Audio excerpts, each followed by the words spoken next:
Hello, everybody. No funky music. I don't have that particular piece of music that Johnny uses for our show, so I'm sorry about that. I can't provide that, so you're just looking at a blank screen right now. We'll get started in just a second.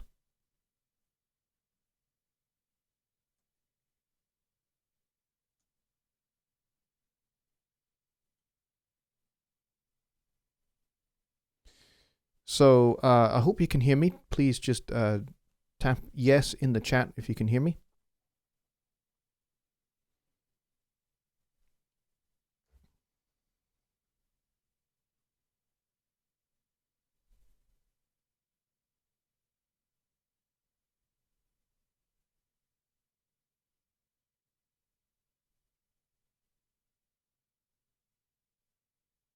Anybody hear me? Hope you can.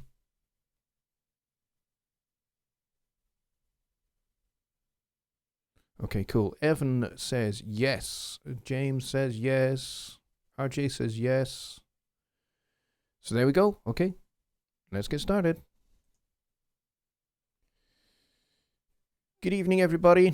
Just Bob says loud and clear. Awesome. Kirk says loud and clear. Good. Okay, good evening, everybody, and thanks for coming along to Songwriting Simplified at my channel.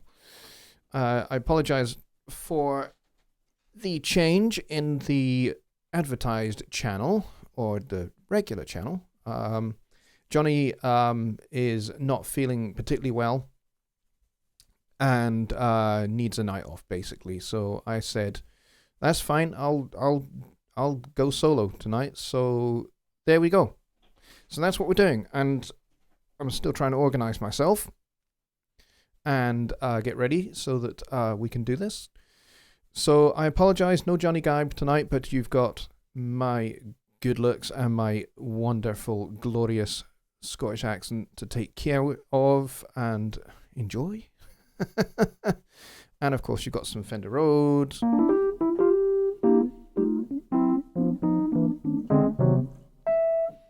Which is always good fun. So this is going to get used a fair bit, which is cool. And we are going to be using a piece of software that I don't think you guys have ever seen me use in a live show or in video before. So we're going to show that as well. So what is the subject for tonight? The subject for tonight is melody writing.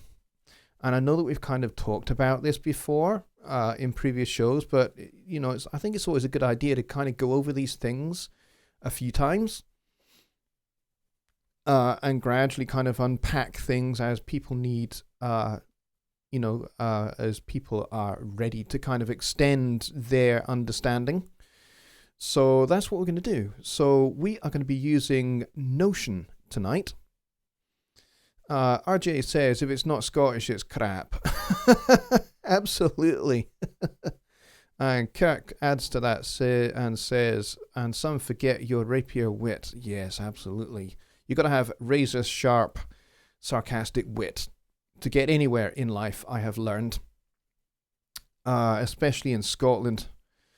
So there you go. So how many people let me start that sentence again. How many people do we have here? I think we have about 14, which is pretty cool. And I'm not sure that we will grow much beyond that, but if we do, that would be awesome. So if you know that there are folk who would normally be here who aren't, please do feel free to reach out to them and remind them that the show is over here. Johnny did put a link in both the songwriting group and the support group, letting everyone know that it's over on my channel tonight. So hopefully everybody has got the message, and hopefully they will over time, also over the next few minutes, get the message as well, which would be pretty cool. It'd be great if we could have a nice full house tonight. Lollipop says, kilts especially. I'm not wearing a kilt. I only ever wear kilts on weddings and other kind of special events like that. So, yes, I'm not a big kilt wearer. When I'm wearing it, I do like it, but I'm not wearing one right now. 1 second.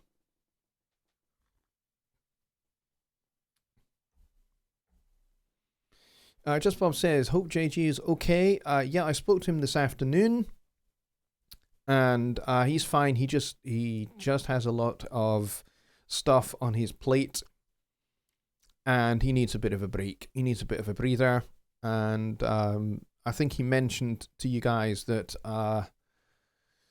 the other night he had a full-blown panic attack. With all the things that's going on in his life at the moment, and he just needed a bit of a break and a bit of time off to kind of recover and go and take care of those things that are really important. So I hope that tonight he's able to do that and get some rest and get some proper sleep, because I don't think he's been sleeping very well. So Video Kilt the Radio Star, says Bob Studios.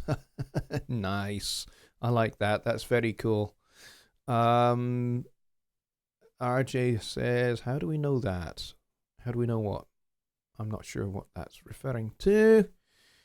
Lollipop says, that's cool, they're still worn. I didn't know. Thought they were just a relic of the past. No, actually kilts. Here's the interesting thing. If you have seen the movie Braveheart, you can be lulled into the false sense of security that kilts are as old as Scotland, which is not true. And certainly they were not around in the time of William Wallace and Robert the Bruce and all of those great heroes of my country. No, they didn't wear kilts back then because they hadn't been invented yet. That's one of the many, many, many things that Mel Gibson got wrong in that movie. So...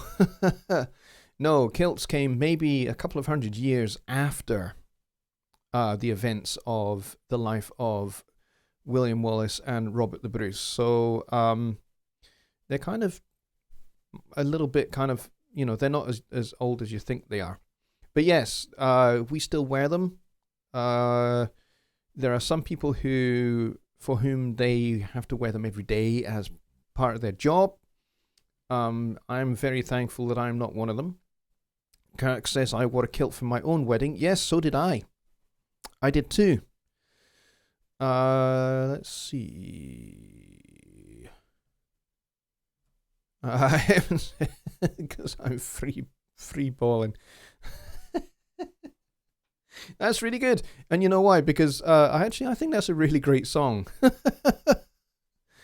The original song that you're referring to there, I think is a great song. It's what's the name of the band that recorded that? Are they actually called Free by any chance? I think they might well be called Free.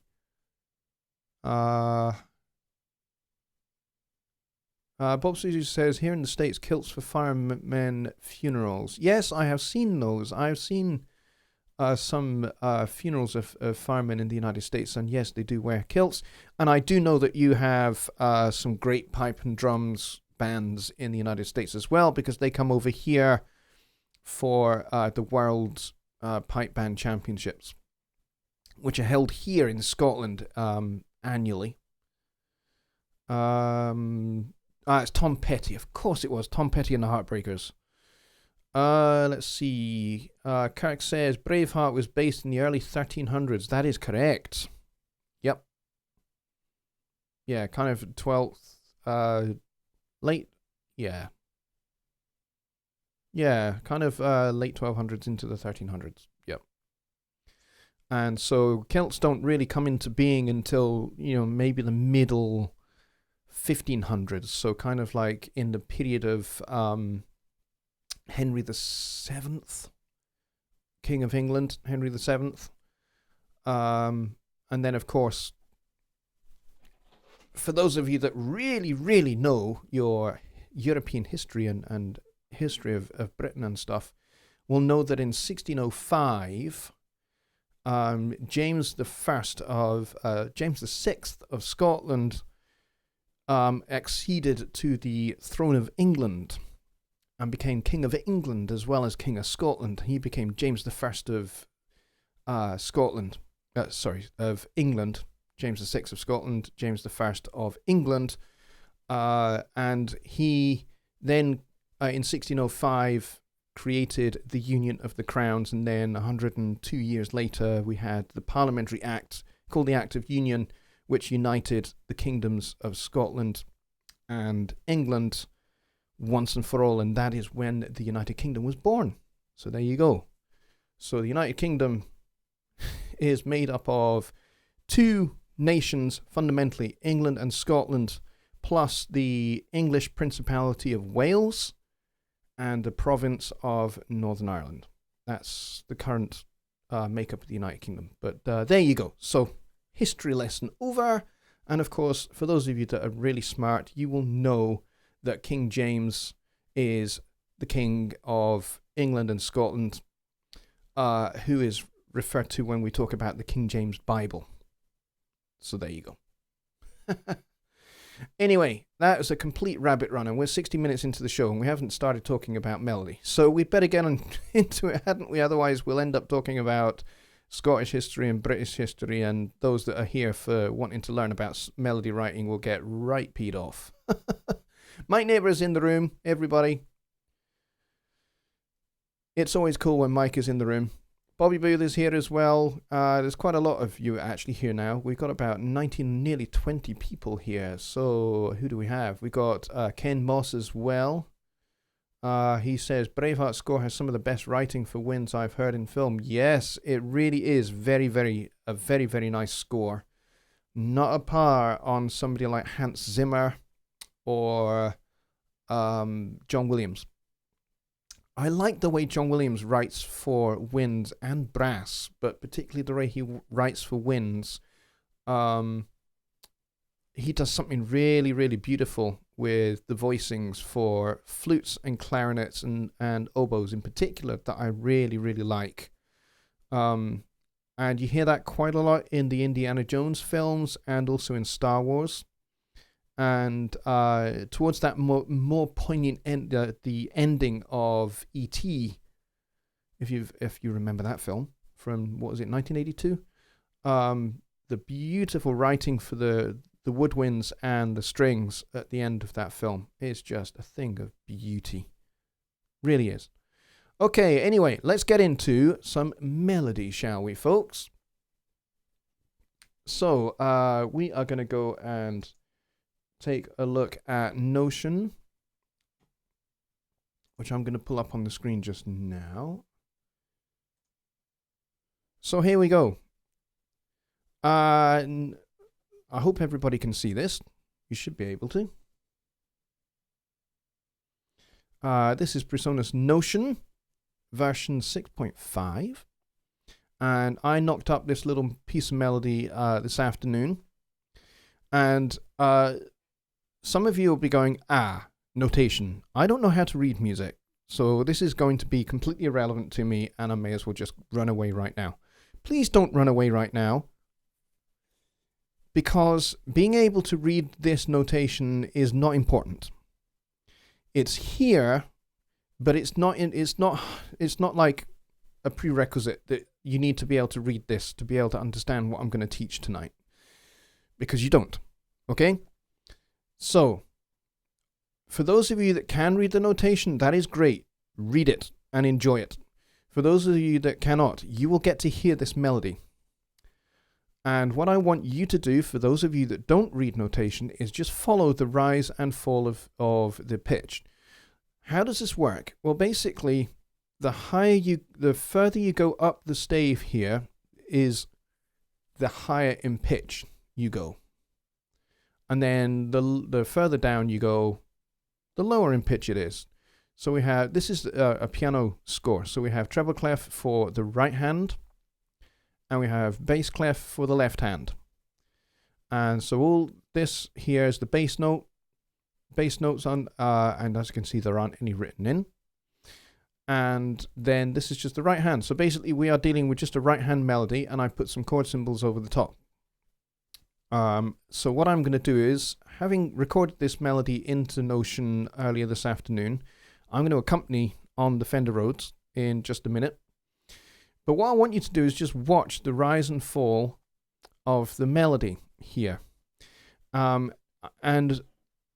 I'll tell you that this took me about 4 minutes to write this melody. And here's the reason why. And it's not just because I've done it a lot, and I've been doing it for, 30 years or so I can knock up a melody very, very quickly. That's not the reason why it took me 4 minutes. The reason why it took me 4 minutes is because this piece of melody, although it's 30, there's bar 30, 31, 32, it's 33 bars long, but really it's only made up of what I call three question phrases with three answer phrases. And I'm going to identify those for you, and I'm going to show you what I've done to extend three little pieces of melody into a 33 bar, 32 bar, 33 bar song, okay? Because it's actually really simple. If you apply this to your melody writing for your songs, melody will no longer be a completely abstract thing to you, for those of you that struggle with melody. And I know some of you do. I certainly have had times when I struggle with melody.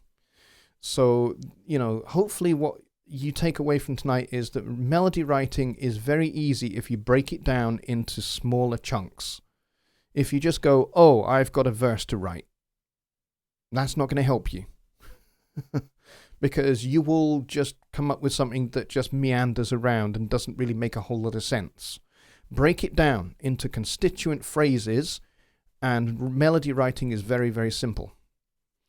Okay, so let's take a look at this first phrase. So we got C, D, E, G, and then we got an A and a G. So this is our first phrase here. This is question 1, these 2 bars here. And then this is the answer to that question, the next little phrase here. And then the next 2 bars, this is essentially the same question as the first, but if you look, I've actually reversed it. Okay, so note this one goes C, D, E, and G, and then A, G. Well, this time this goes G, E, D, C, G, A. So it's basically the same as this first question here, except it's backwards, which is very, very handy. And then I've given an answer, which is the same as this answer here, except again, it's backwards. This one goes E, G, E, C, D. And this one goes G, E, C, D, C. So this is pretty much how I have managed to write 1, 2, 3, 4, 5, 6, 7, 8 bars of melody with basically 2 phrases. 2 2-bar phrases, which I've then repeated, but I've flipped them. And that's essentially what this is all about tonight. This is how you do melody writing the quick, easy, slightly cheaty way. But sometimes cheating is fine. In this case, cheating is good. If you want to write a melody quickly and make it sound great, you can cheat by taking a phrase and flipping it. So you turn it upside down. Where the melody goes up in your first phrase, you make it go down in your second, and so on. And that's exactly what I've done here. Okay, and then having done that, I then repeat all 8 bars. So if we were to call this section A, then this next bit here, starting from this bar here, bar 17, this is, as you can see, completely new material because it's got different notes. So the first 16 bars are made up of 2 phrases and 2 answering phrases which have been repeated and then flipped, and then the whole thing has been repeated again. So this is like an A section, if you like, which is then repeated. So A again, so A, and then we go into this section here for 1, 2, 3, 4, 5, 6, 7, 8. And then have a look at this phrase here. It's exactly the same as this one. So we're back to playing section A. So basically we've gone A, B, and then A again. And then that's where we finish it. So it's exactly the same. So basically, I've used this set of 8 bars 3 times in my little 33-bar melody.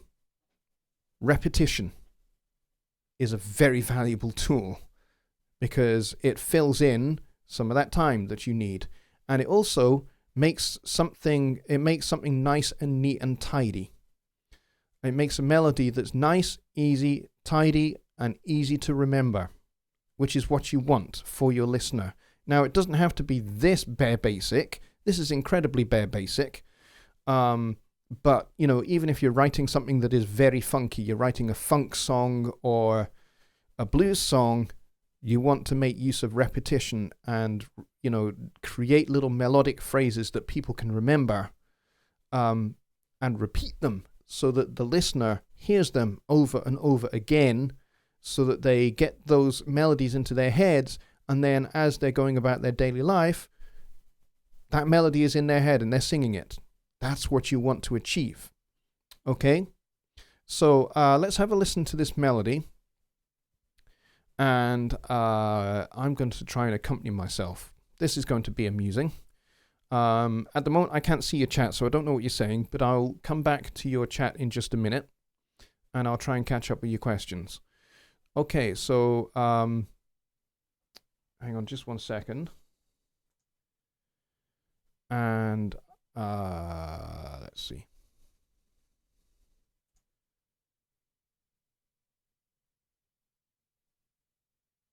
Just 1 second, folks.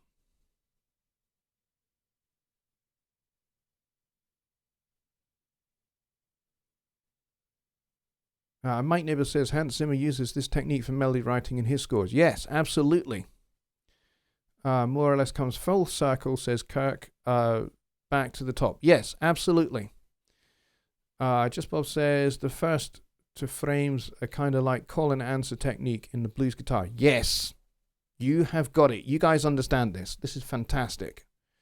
So this is great. All right, let's go back to Notion and let's have a listen to this, and I'm going to try and accompany myself. So here we go.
All right, so there you go. So it's a bit of a bare basic melody, but you can see how, yeah, and I messed up a couple of chords. That's because I was kind of looking away from the piano and looking at my chart. So it was my hands just went in the wrong place a couple of times there. But you can see how simple this melody is and how it makes sense. Some of the reasons for this melody making sense is because it has fairly clear 4-bar phrases, and kind of it ends here on this first phrase. If we look at this, question here, answer here, but notice it doesn't go back to the C, it goes to the D, which is kind of like what I would call like, you know how you have in language when we're writing, we write full periods and commas and semicolons and colons and that kind of stuff.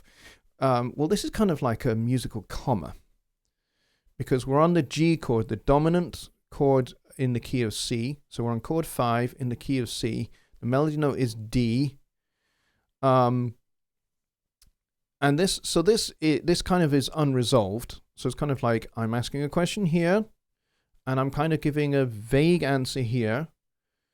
And so, okay, not satisfied with that answer. Let's ask it again, but let's ask it backwards.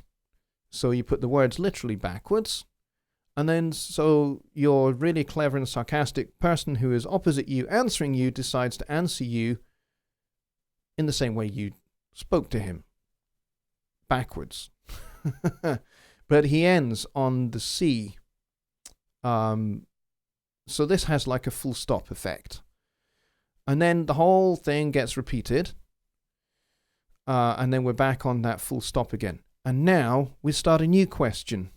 This G, G, A, C, B, G, A. This line here is a new question.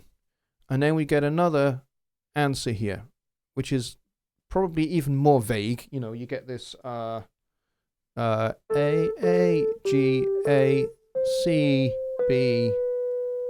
Okay. And then you get this same figure here, this same question here, but again, backwards. And so you get this answer here, but notice how the answer kind of has this little G, F, E figure. We've not seen the note F before in this entire tune, and this is the only time that it crops up. And then we're back into the original melody line from the first A section. So it's a combination of proper phrasing, and so not always immediately going back to the tonic. So, you know, we're kind of C, D, E, G, A, G, and then E, G, E, C, D. See how that has like a comma effect? And then the next question. And then the answer to that has resolution. So now that whole sentence, that whole piece of dialogue there has resolution here. And then, of course, you repeat that because it's a nice piece of melody. And nice pieces of melody should be repeated. And then we're into this this little section here, this A minor section. Now, what makes this A minor section cool is that it's a modulation. And that's what this E7 sharp 5 chord does here. The modulation's not in the melody, it's in the accompaniment. And so we've gone into the key of A minor, which is the relative minor of C major, which is what we're in here.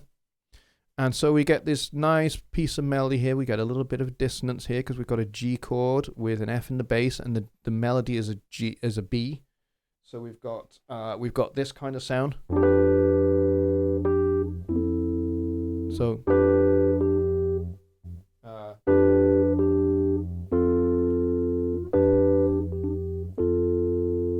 which is a nice little tension,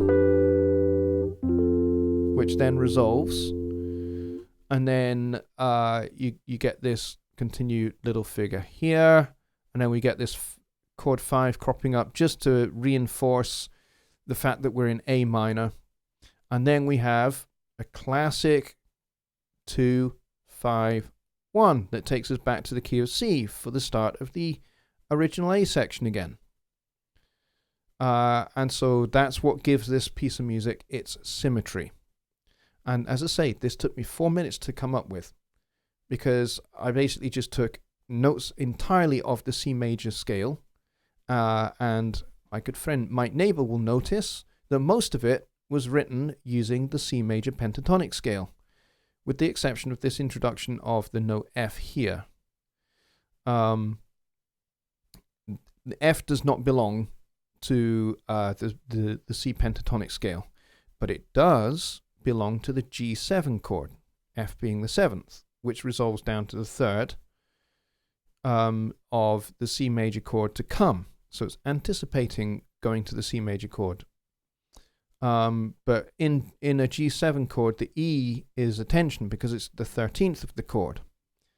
And then that resolves down to the C for the start of the melody.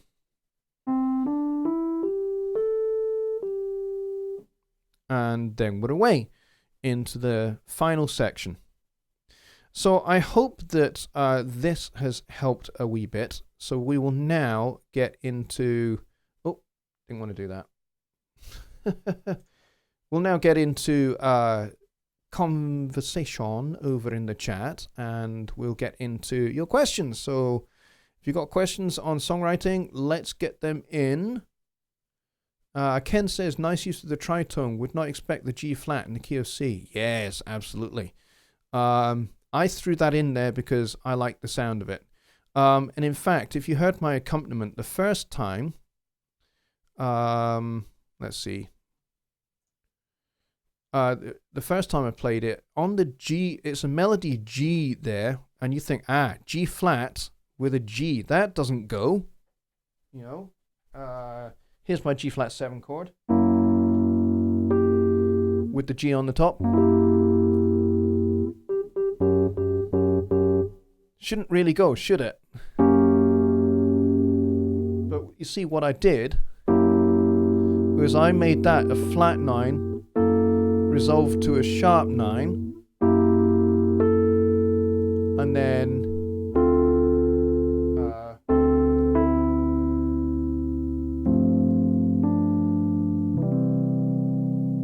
so the G flat 7 chord really there is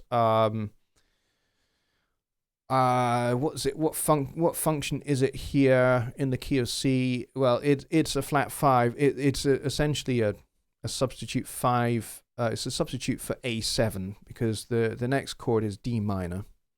So it's effectively playing the role of A7 to D minor. So I could actually rewrite that to A7, but here's the reason why I didn't. Look at the you can't see it, can you? You can't see it. There we go. Here's the reason why it doesn't work as A7. It's because we've got an A minor chord before it. So, you know, let's see. So the A minor bit would be, and if I'd done it as then a A7 chord, we'd have had this after it.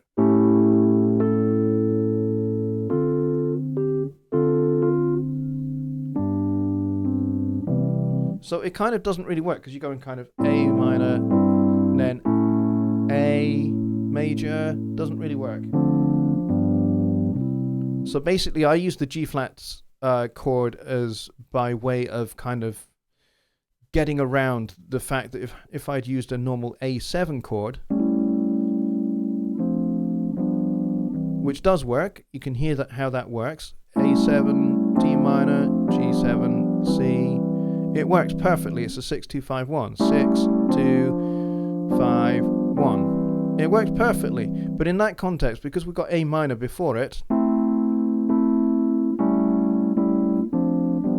doesn't really kind of work. So I wanted to avoid the A7, but I wanted to use similar notes. And that's why I ended up with G flat, 7 flat, 9.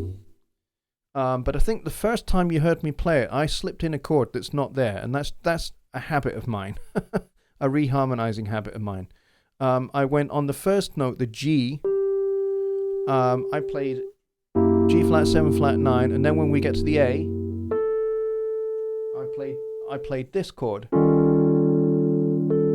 which is E flat 7, sharp 11, which is another flat 5 substitution that takes you to D minor. So both of those, the G flat 7 and the E flat 7 chord that I slipped in, substitute for A7, basically.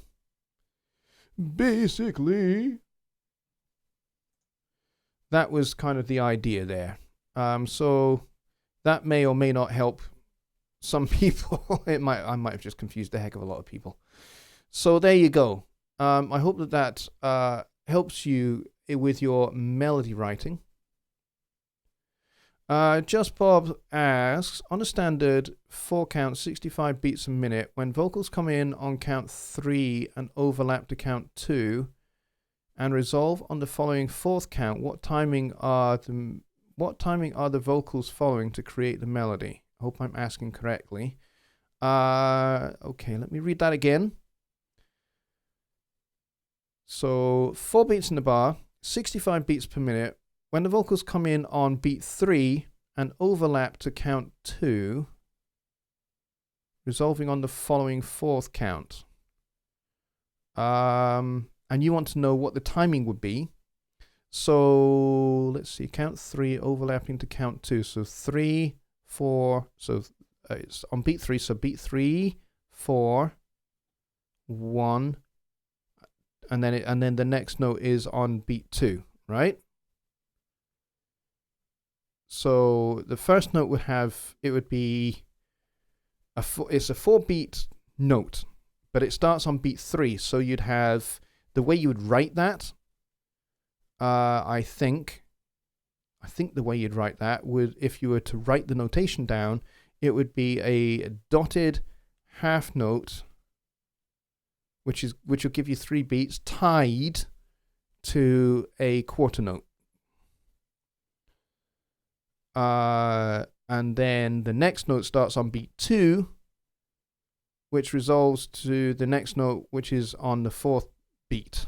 So 2, 3, 4. So that's going to be a 2-beat note. So that would be a half note. And that's that to me sounds like it's a little bit of kind of what they call a hemiola, which is where you're basically doing 3 beats over 4 time. But you're starting on beat 3, which is quite a cool little effect. But usually what you want to do is you want to resolve something like that, where you have, sort of like 2, 3 beat notes that start in a weird place, is to kind of resolve the whole thing onto beat 1, because beat 1 is a strong beat, strong downbeat. So that's what you want to try and do usually. But that's not to say that what you've come up with there, Bob, won't work. It probably will. You just got to make sure that your downbeat is strong in your accompaniment. So there we go. On the G flat resolve to minor. Yes, that's an interesting point actually. G flat 7 weirdly does resolve to D minor, and it's because of the way the constituent notes. There's the G flat, there's the B flat, there's the E. So that's G flat 7. It kind of does weirdly resolve down to D minor, especially if you put an A in the bass. Kind of like, if I just reverse the voicing a minute.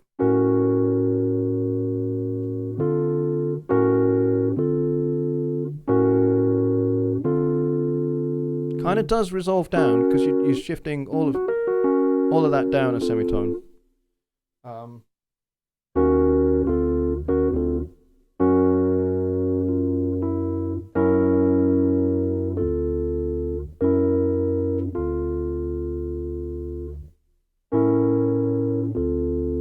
Kind of does resolve down to D minor. Mike says, in the key of B minor, B is the 1, E is the 4th, going from E to B using 16th note run It is G flat, E, D, C, B, or G flat, E, D, C sharp, or B. It's your melody line. It doesn't really matter so long as it fits the notes of the chord. But it's your melody line, Mike. So let's see, 16-note run is G flat, E, D, C, B, or G flat. Yeah, I don't think it'd be in the key of B minor. It wouldn't be a C natural. It would be a C sharp, if that's what you're asking. And we would not be talking about G flats. We'd be talking about F sharps. So it would be F sharp, E, D, C sharp, B, which is basically reversed 1, 2, 3, 4, 5, 1, 2, 3, 4, 5. It's the first 5 notes of the B minor scale.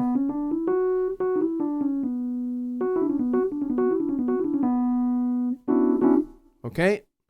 I've answered just Bob's question. Deer Creek very astutely noted that I have a descending bass line. Yes, the A minor to A minor over G. Yes, going down to the G flat. Very astutely observed, my friend. Let's see. Trying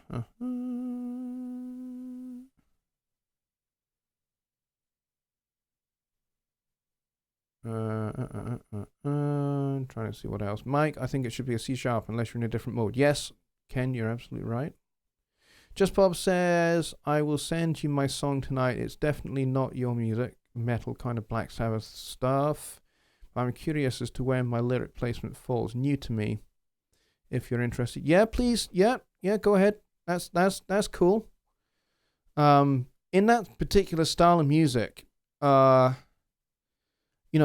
you got a nice driving groove and it's pretty clear where the one is, then, your vocal can kind of float over the top of that using longer notes if you want to.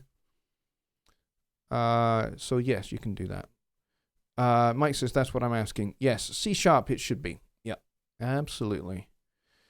And just so you know, Just Bob, I have actually played in a metal band before. It's a while ago, but I did play in a metal band. David's SJ says, came in late for this one. I have no idea what's going on. Yeah, we're talking about melody writing. This is Songwriting Simplified, the show that I normally do with Jonny, but Jonny is unwell, so I'm doing it on my own on my channel tonight. So that's what's going on. We got 22 people in the room, which is awesome. So yes, I did play in a metal band once. Yes, and I am a jazz drummer. But I got asked to sub for this drummer who broke his arm. So I played with this metal band for 6 weeks, which was hilarious. The drummer that broke his arm, he said, "You'll be fine. Just do what you do. You'll be fine. The guys will lap it up. They'll love it." The guy I was talking about the guys in the band, they'll lap it up. So I went to the first rehearsal, and so they were playing tunes that I never heard before. I didn't even know how to play metal. I didn't really know how to play that style of music at all. And so I said, but I said to the guys, your drummer asked me to sit in for him for the next 6 weeks, and they said, well, just play what you feel, do what you do, and we'll see how it goes. So that's exactly what I did. It's not that I just went ting ting ting ting ting ting on all of their songs. No, because that would be inappropriate. I kind of went down the kind of funk route. As far as my playing was concerned, I gave them a backbeat. And I did have a double bass drum pedal at that time, and I had a fusion drum set at the time, as well as my little bebop kit. And and so there I was playing traditional grip, which is what I've always played, traditional grip. I'm a traditional grip player. And I just blazed around the drum set. And I played really fast. And I played really fast with my feet, really fast with my hands. And they loved it. And more interestingly, their audience loved it. their audience loved it because their original drummer didn't really do what I was doing with their songs, but the audience lapped it up. And so the band basically said, hey, maybe this is the direction we need to go in. Kind of down this kind of line, maybe include some, some jazz, some funk elements to their music. Well, and that's when the bass player spoke up, and I don't think anybody had heard the bass player ever speak before. But he spoke, and he said, I play jazz. I love jazz. I grew up on it. I play jazz. And so that's exactly what happened. We became like a jazz metal band, like Bob Studios has just said. We became like a jazz metal band. But I tell you, I went through so many pairs of sticks in those 6 weeks. It was mental. I think I lost like, I don't know, 50 pounds in those 6 weeks just playing with those guys because it was so energetic and so frenetic. It was crazy, and I cracked a few cymbals as well. But it was great fun. I loved it. I really enjoyed it. I was never really into that kind of music, but it was great fun. It really was great fun. Deer Creek says, I think the G-flat chord can be interpreted in many ways. Passing chord, resolving to G7 back to C major, or the bass line as previously mentioned. Yeah, and yes. In that context, it's resolving to the D minor. So it's kind of... it's playing that role. It's not quite a tritonal substitution, but it is a chord substitution of sorts. Just Bob says, Bill Ward, Ginger Baker, and Keith Moon comes to mind with your style description. I liked the way Keith played. He was a better drummer than everybody gave him credit for, especially himself. He had reasonable chops. It wasn't like he had no technique. He had some technique. There were things he could play that were very subtle and understated, and not many people realized. Bob Studio said, happened to me when did country after doing funk stuff most of my life. Yes. Yeah. I've never played any country music. I have to listen to country music with a defibrillator nearby. Or a clear marked exit nearby, I should say. Dooley Still, I think, was just posting something about Spinal Tap. I love Spinal Tap. It's a great film, and it's hilarious. It's so funny. It really does sum up British heavy rock music in the kind of late 70s, early 80s period. It's fantastic. Bob Studios asks, Notion, is it inexpensive? Yes, it is. It is inexpensive. Is it worth buying? Yes, it is. I use it for scoring out horn charts. And here's the cool thing about Notion and Studio One, is that they have interoperability, which basically means I can record something in Studio One, and then I can send it to Notion, and I can print out a chart for sax players, trumpet players, whatever I need. And certainly I did that for my last record. My EP, Belonging to Tomorrow, all of those horn charts were mocked up in Studio One, and then I sent those mock-ups into Notion, and then from there I only had to do a little bit of editing, and then I print them out, and then my real trumpet and sax players came in and they read the charts and recorded beautifully. So yes, it's extremely useful. The other thing that I use Notion for is for writing stuff for choirs, for doing choir arrangements, big band arrangements, that kind of stuff. And Johnny Gibe is in the chat, folks. He says, howdy. Johnny, I hope you're feeling good, my friend. I hope you're feeling better.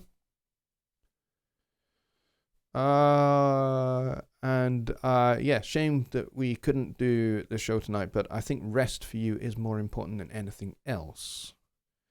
Notion places key signatures for horns. Yep, it transposes everything. Absolutely. It's just dead easy. There's a one-click button that you press to transpose. So even if you compose everything in concert pitch, you hit transpose and it does all the relevant transpositions for you. So if you're writing for French horns, tenor sax, alto sax, soprano sax, trumpets, trombones, alto flutes, anything that has a transpose, any instrument that is a transposing instrument, like the aforementioned instruments, yes, Notion transposes your concert pitch performance to all the keys that it needs to be in. The thing to remember is that when you're writing for a particular instrument in Notion, like alto flutes, you need to research the register of that instrument to make sure that whatever you write in concert pitch is going to fit the range and register of that instrument. Okay, so bear that in mind when you're doing that. Johnny says, feeling better, thanks. Good, awesome, glad to hear that.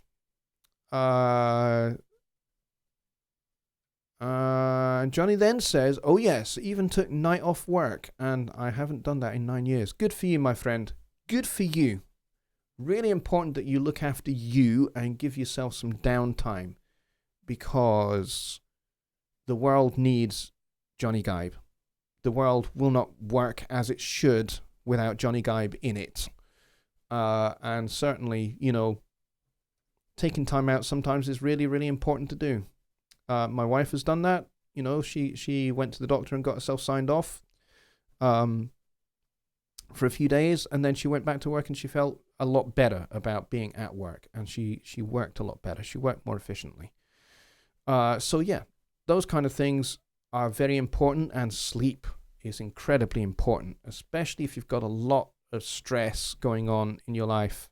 You need to take time out to make sure you're getting proper rest and sleep. So I'm glad that you've been getting sleep, my friend. That's good.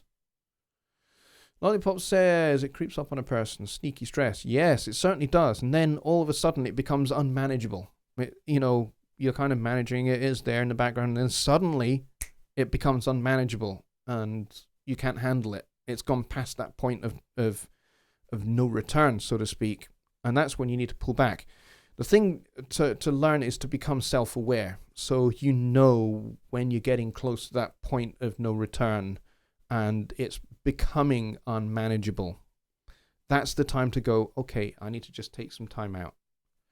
And, nobody thinks any the less of you for taking time out, for basically going, you know what, I'm not going to do live streams for a few days. We'll survive.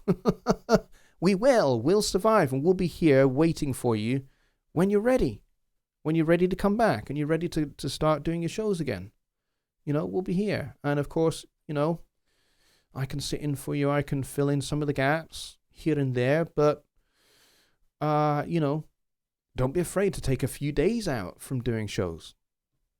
It'll actually be good for you. And it'll actually also, here's the interesting thing, I think it'll be good for your audience as well. Because your audience will, they'll go, oh, hang on, there's all this space here. And, it'll make your audience feel better as well. And actually you'll get more engagement out of your audience. And you might find that you get some new people coming into your audience as well. So there you go. Johnny says he'll be back tomorrow. All right, don't trust yourself. Don't rush yourself. It's really important you don't rush yourself. Don't feel compelled to be back. Let's see. Johnny says, but thanks so much for being there. Dude, you are absolutely welcome. You have been there for me when I've needed you. So it's absolutely cool. Well, you know what, folks? I really hope that this little lesson tutorial session that we've had here on melody writing has been helpful to break the whole thing down into small bite-sized chunks that you can easily get your teeth into and make melody writing simple for you. Break it down into little 2-bar phrases. I mean, this first little phrase here is only 6 notes, and then the response to it is only 5. And they're all by and large using the same notes. They're just doing them in different orders. The first phrase goes up, the second phrase goes down. And then I reverse that. So the next phrase goes down, then up a little bit. And then the next phrase resolves all of that. And there's your final answer. And then we repeat the whole thing. And it just provides symmetry and sense to your melody writing. If you think of your melody writing in the same way you think about speech, you will write better melodies. Because speech is not random. Because if it was, nobody would understand it. If I just opened my mouth and allowed 5 minutes of random words just to come out in a complete stream of consciousness without pausing, none of you would understand what the heck I'm saying, what the heck I'm doing, although the words in and of themselves, each one would be understood. You would know what those words are, but put together, they don't make any logical sense. You would think I have gone stark raving mad, but there again, you probably think that already. So you're probably thinking, okay, not only has he gone stark raving mad, he's gone whatever the next level beyond that is. I don't know what the level beyond stark raving mad is. I'm sure there is one, but if there is, I don't know what it is. And you're probably thinking, yep, okay, he's just saying random words. That's weird. Wouldn't make any sense. If my music did that, you would not want to listen to it, and nobody else would either. And I probably wouldn't want to listen to it either. So it's important that you make sense with your melody writing. And you make something that is abstract. Hey, I need to write a verse. Or hey, I need to come up with a chorus. Break it down into smaller pieces. Okay, how am I going to make this verse? Well, I'm going to make it with this line, and then I'm going to answer it with this line, and then I'm going to flip it, or I'm going to play that backwards, or I'm going to play that upside down. You can do that. This is the great thing about melody, is you can take a little 5-note pattern, a little 6-note pattern like this, and you can go, there are so many ways in which I can use that phrase. I can play it backwards. I can turn it upside down. I can play it upside down and backwards. And that creates a whole new piece of melody without lifting a finger, without actually putting any thought into it. It's just there. It's an option. So make use of these little things. It'll make melody writing so much easier, and it'll make your melody writing make so much more sense, which is what you really want, is you really want your melody writing to make sense. So make use of the whole thing of turning things upside down, turning things backwards, and then upside down and backwards. In musical techno terms, technobabble, we'd call that retrograde. Retrograde is backwards. And then inversion would be upside down. So retrograde inversion would be upside down and backwards. So you can use those kind of concepts and apply them, and you can get whole new phrases of melody all just from that one little 6-note figure. And already you've got like 3 more figures, and you know what? You can make each one of those. You can say, right, my first question is going to be this. My second question is going to be that, but backwards.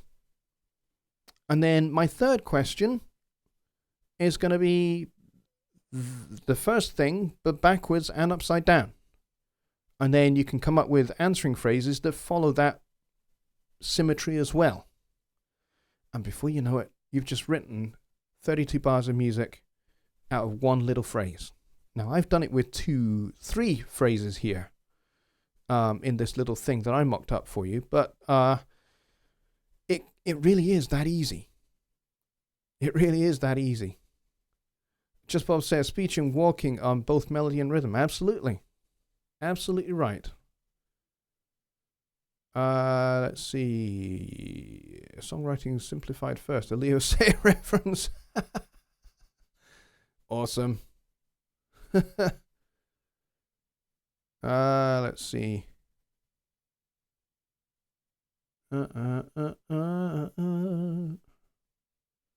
I'm just trying to see if I've missed anything, because I don't like to miss things.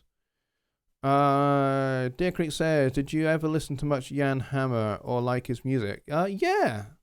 And I've met Jan, actually. I met him at the London Jazz Festival about 10 years ago. He's a very nice guy. And yes, he writes really, really great music as well. And his band are really superb.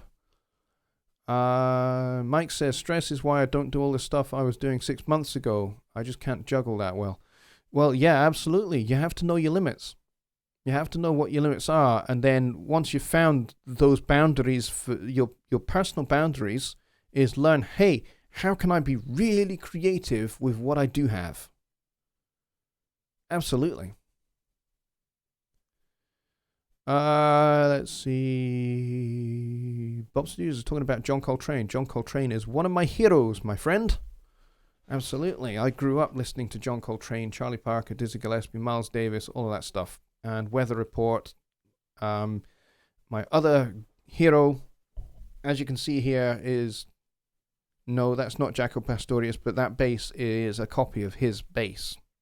So yeah, Jaco Pastorius was a big, big, big influence upon me as a young bass player when I was about 9, 10 years old.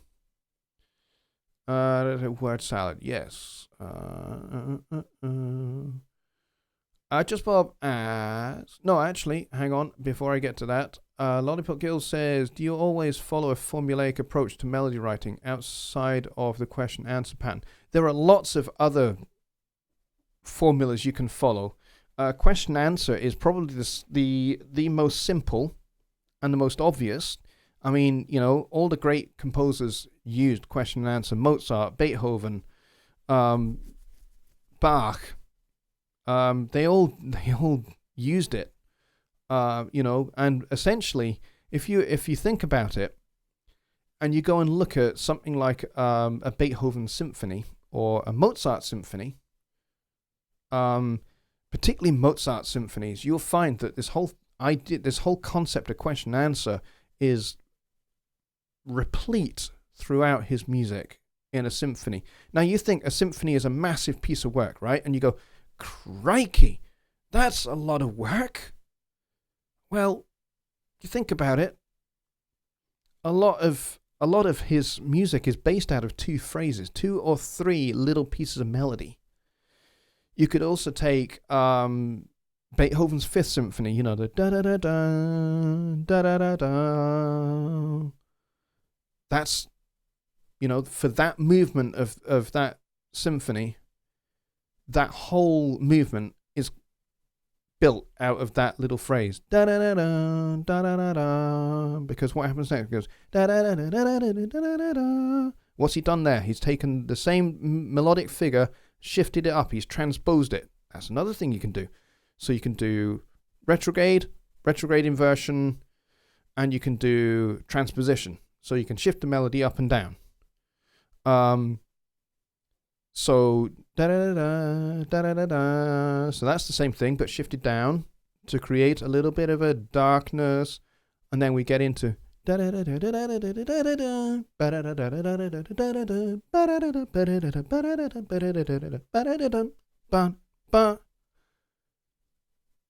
that's it. That's the first statement. And it's all been made out of one little flipping simple da-da-da-da. That's it. And the whole thing is built around that da-da-da-da. And then the whole work expands that idea and tosses that melody around different instruments. And then, goes off into different keys, both major keys and minor keys. It's wonderful. And then counterpoint. Counterpoint is another brilliant melody writing device. Have 2 melodies going on at the same time. Why limit it to 2? Have 3, have 4. Have 3 questions going at the same time with 3 different answers. All that kind of stuff you can do. And you can do that all with just like one little piece of melody, like Beethoven did in the 5th Symphony.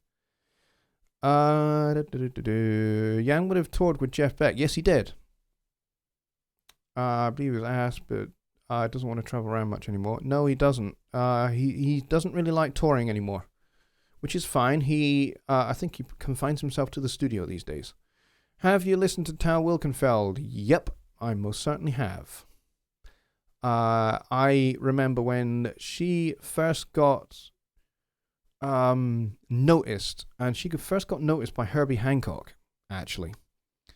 And she had only been playing bass for like 3 years when she got noticed by Herbie Hancock. Herbie was on tour in Australia, and she just happened to be playing in a bar near to where Herbie was playing, and Herbie, still to this day, I mean, he's always done it, but to this day, he's always liked going and checking out local musicians, and he spotted her, and he was just like, wow, she is a phenomenal bass player. And so he went and talked to her, and the rest is history, really, because through playing with Herbie Hancock, she then got the gig with Jeff Beck, and she really, really hit the big time when she started playing with Jeff. And now she plays with everybody that's great. But she's also not a bad songwriter. She writes some really nice songs. I've been listening to her latest record that came out just a couple of weeks ago, and it's really, really good. She plays guitar on there. She plays bass. She sings pretty well. She's got quite a nice voice.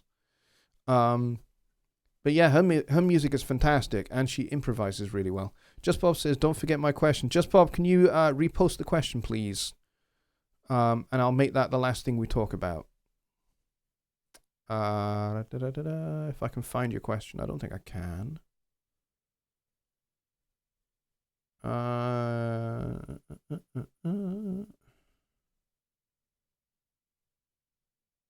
I need to see if I can find your question. Or you could just repost it. That would help. Is it this one, Just Bob? Inversions and upside down. I think that's where the idea of turning the tape around and playing backwards came from. Seems like a logical step. I think possibly the two are related. I think you might be right. But, yeah.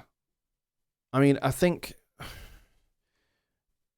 putting my music historian hat on for a moment, I think the first time that we have written down notation of music where the melody is clearly a phrase inverted, we probably get that in the early Middle Ages. I mean, I think the first piece of notation that we have, the earliest piece of notation, written down notation that we have, is from, I think, 974. And I'm not talking about 1974, I'm talking 974. So before the end of the first millennia. And that's where I think the whole idea of retrograde comes in, kind of in that early Middle Ages period, with the whole idea of taking a phrase and turning it upside down. And now it's everywhere. Everybody uses it. It's just so logical. So is that your question? And I hope that is your question. And I think you just said yes. So cool. Okay, folks, we are at 1:15. So we are after hours now. So I'm going to say a big thank you, folks, for coming in tonight. I really appreciate it. And I know Johnny does too, that we've been able to still kind of have a show, even though it's not been entirely exactly the same as the usual wit and wisdom that you get from Johnny and I together. Deer Creek says, classical music would do a lot of what Just Bob is saying, but only the highly trained ear could hear it. Otherwise, you'd have to analyze it on paper. Yes, it does. Retrograde and inversion and transposition and all that kind of stuff is replete in classical music, because mostly that's where a lot of these concepts were developed. And, we talk about classical music, but quite often when we talk about classical music, it's a bit of a misnomer. And don't get me started on that little rabbit run, because it could go a long way. But when we talk about classical music, what we mean is music that is kind of orchestral, most of the time. But really, in reality, truth is, when we talk about classical music, that's a particular period of music history, which kind of begins at the end of Bach's life and then ends with Mozart's death, really, that period. And then the period after that is the Romantic period. The period before the Classical period is the Baroque period. The Baroque period features Bach in particular because Bach developed most of the concepts that made up Baroque music. So, yes, but Bach was also ahead of his time because he anticipated a lot of different musical concepts that would come much, much later. 500 years later. Concepts of his that he had used that people at the time never understood are now understood.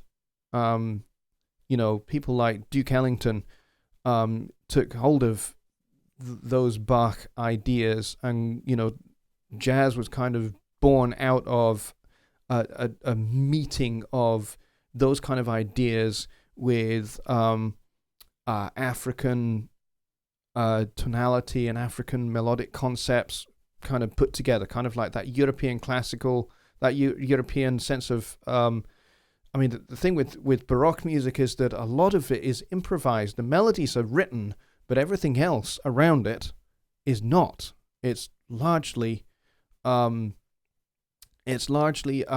improvised. And that's a whole nother discussion that we could have. I could talk to you about basso continuo, which was basically the Baroque rhythm section. So the whole idea of a rhythm section is not a new one. So the whole idea of having a keyboard in a band is not a new one. Just Bob says, so the Hendrix, Beatles, and general psychedelic music, flipping the tape over was revolutionary, and they wrote to make backwards tape play, create rhythm backwards notation as truly backwards. I kind of got lost in some of that sentence there, Just Bob, but I think what you're trying to say is the technology was revolutionary, as in flipping the tape over and making it play backwards was a revolutionary idea. But what's really clever with doing it was saying something, singing something, or playing a phrase that you recorded forwards, knowing that it was going to be played backwards, in reverse. So you would sing particular words because you wanted those particular words to be sounded backwards, and thus to make sense that way. That was the clever part. That's kind of like taking the whole idea of retrograde to a different level. And of course, by the time the Beatles got hold of this, actually the Beatles have been listening to composers like Berlioz. Berlioz experimented with tape loops and that kind of thing in a classical orchestral music context. So even by the time the Beatles had started doing that kind of thing, or Hendrix had started doing what they now call backwards masking, that kind of stuff had been being done by electronic music composers in the 1950s. For goodness sake, the BBC Radiophonic Workshop, the people that created the music for Doctor Who, if you've ever seen that on BBC America. If you haven't, go watch it. But a lot of the early Doctor Who episodes from the 60s and through the 70s and 80s featured the music of the BBC Radiophonic Workshop, which is basically they used synthesizers, they used tape loops incredibly creatively. All of that they got a lot of inspiration from Berlioz. Berlioz, of course, influenced the Beatles to some degrees as well. So there you go. So that whole backwards tape thing was kind of being developed probably in the 1950s as kind of the whole idea of electronic music was kind of emerging in the late 1950s. All right, folks, so there you go.